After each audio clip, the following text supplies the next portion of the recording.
Bench testing a 1957 Cadillac headlight switch with the fog light option, serial number 03052022, offered by TT Parts Rebuilding.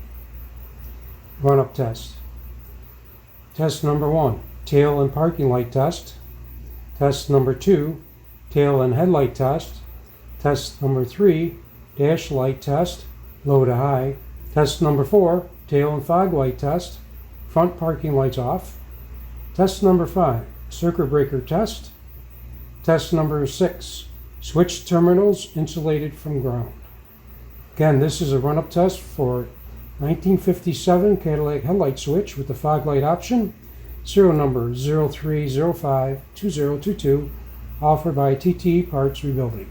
Test number 1, tail and parking light test. Using a fully charged battery at 12.76 volts, we'll be boosting this up with the charger.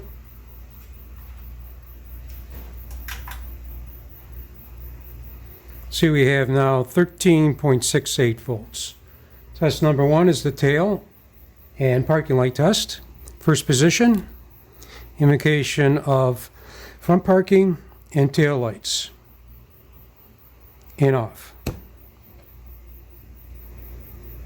Test number 2, second position, tail and headlight test. First position, front parking, tail light. Second position, indication a headlight switch is activated at the halogen bulbs, and we see that the front parking lights are off. And off.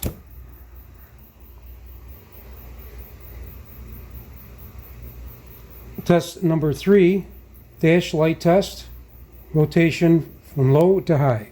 First position, have an indication of tail and parking. Rotating the rheostat, we see that the dash lights are gradually coming on. Going to the high position, till full on, and off. Second position, headlights, indication headlights and dash lights are on. Going to dim the dash lights, rotating to the off position. Off. First position to the on position for the dash lights, to full on, and off.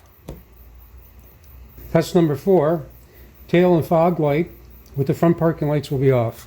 First position, this option is only available in first position, which is your tail and parking light position. Early Cadillacs, most early cars, had a generator and they weren't able to carry the 4 headlights like typically on the Cadillac in the front along with the fog lights. So they would use a shuttle switch located in the front of the master switch. They would rotate the switch and this would cause the front parking lights to turn off and the front fog lights to come on. So now we have an indication of the fog lights on, rotating back to the parking light position, and now we see the front parking lights are on. The option is only available in the parking light position, first position. The option is not available in the headlight position. Only in parking, we can see we have the option to turn on the front fog lights. And off. Test number 5, we're going to test the circuit breaker in first position. If there's a short anywhere in the vehicle, we have a circuit breaker built into the switch. It'll turn off the power to the switch. And we see that the power has been disconnected from the switch and back on. Also in headlight position, second position, we see that feature is still available and on. In the event of a short, the bimetallic spring of this circuit breaker would expand the contacts and turn the circuit off and on. So we have a good connection here at the circuit breaker. Test number 6, switch terminals insulated from ground. Test number 6 will be removing the test leads, checking the terminals of the switch, and making sure that they're not any way shorted to ground. Test number 6, switch terminals insulated from ground.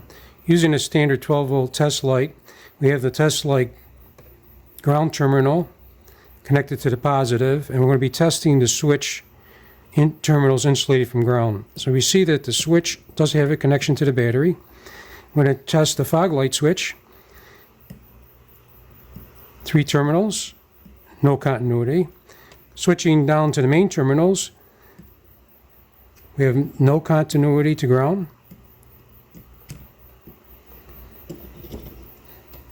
Continuity only at the battery ground cable. Again, testing the fog light switch. We have no continuity to ground. If the switch was shorted at the ground, we would see the light illuminate. There's no indication of any continuity to ground at the switch terminals. This indicates a good insulated switch from ground.